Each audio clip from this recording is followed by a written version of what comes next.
Вие не сте ли Александър и Михаил?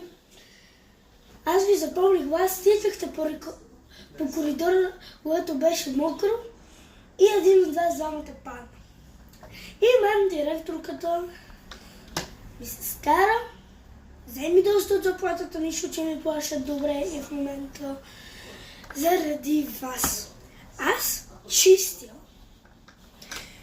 И вие почвате да тичате. Ще си запиша сега на едно ето листче. Ще си запиша, чакайте, че вие тичахте. Моля. Какво каза?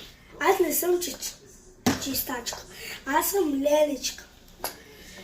Защото вие като тичате и паднете, аз отивам в затвора. Не вие, а вие отивате в болницата.